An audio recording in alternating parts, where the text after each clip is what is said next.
আমাদের অনুভূতি আসলে ভাষাহীন। সারা দেশের মানুষের মতোই আমরা যারা নেতাকর্মী আছি আমাদেরও একই রকম মনোভাব। 17 বছর যেই মানুষটির জন্য আমরা সংগ্রাম করেছি রাজপথে, যার বিশ্বাসের সাথে বিশ্বাস মিলিয়ে আমরা সংগ্রাম করেছি, তিনি অবশেষে আমাদের মাঝখানে এসে উপস্থিত হয়েছেন।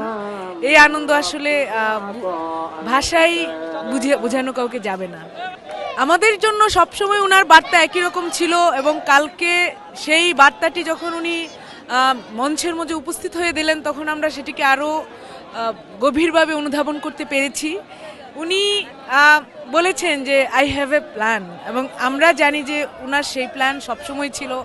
উনি বরাবরই তার বক্তব্যতে সেই প্ল্যান বলেছেন, দেশের মানুষের জন্য পলিসি নিয়ে কথা বলেছেন, কিভাবে দেশের মানুষের ভাগ্য উন্নয়ন করা যায়, কিভাবে মানুষের স্ট্রাগলগুলো কমানো যায়, জীবন যুদ্ধতে মানুষ কিভাবে এই দেশের মানুষ আরেকটু এগিয়ে যেতে পারে, তিনি সেই চিন্তা তিনি সবসময় করেছেন।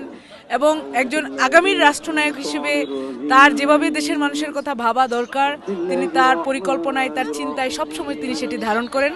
এবং কালকে মঞ্চের মধ্যে উপস্থিত হয়ে লাখ লাখ মানুষের মাঝখানে উপস্থিত হয়ে দেশের 20 কোটি মানুষকে তিনি সেই বার্তা দিয়েছেন। এবং 20 কোটি মানুষের মধ্যে আমরা যারা নেতাকর্মীও আছি, আমরাও সেই মানুষের মতোই তার বার্তা গ্রহণ করেছি।